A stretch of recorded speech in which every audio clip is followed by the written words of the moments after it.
সেমভাবে একইভাবে হচ্ছে যে আমরা ওয়াই অক্ষের সাপেক্ষে কি নির্ণয় করবো, ওয়াই অক্ষের সাপেক্ষে প্রতিবিম্ব নির্ণয় করব। আমাদের যদি হচ্ছে যে কোনো একটা বিন্দু দেওয়া থাকে এক্স কমা ওয়াই, তাহলে হচ্ছে যে আমাদের ওয়াই অক্ষের সাপেক্ষে প্রতিবিম্ব হবে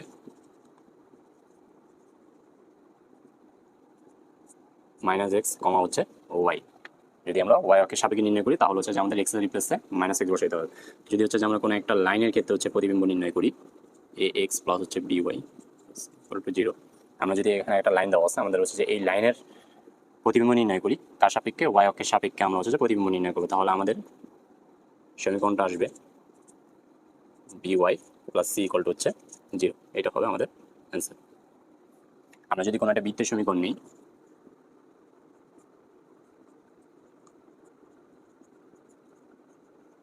প্লাস সি ইকুয়াল টু হচ্ছে 0, আমরা যে এই বৃত্তের সমীকরণ যদি আমরা হচ্ছে যে ওয়াই অক্ষের সাপেক্ষে নির্ণয় করি, ওয়াই অক্ষের সাপেক্ষে কি নির্ণয় করবো, প্রতিবিম্বের সমীকরণ নির্ণয় করবো, তাহলে আমাদের যে কাজটা করতে হবে এক্স এর রিপ্লেসমেন্টে আমাদের হচ্ছে কি করতে হবে, এক্স এর রিপ্লেসমেন্টে আমাদের মাইনাস এক্স বসাইতে হবে।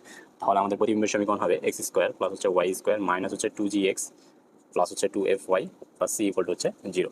আমরা যদি কোনো একটা পরাবৃত্তের সমীকরণ নিই ওয়াই স্কোয়ার ইকুয়াল টু হচ্ছে 4ax, সেক্ষেত্রে হচ্ছে যে আমাদের ওয়াই অক্ষের সাপেক্ষে যদি আমরা প্রতিবিম্ব নির্ণয় করি তাহলে আমাদের অ্যান্সার হবে Y square 4a minus x.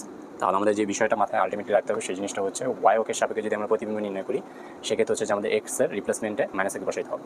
Minus x বসাই দিলে হচ্ছে যে আমাদের কাঙ্ক্ষিত রেজাল্ট আমরা পাবো।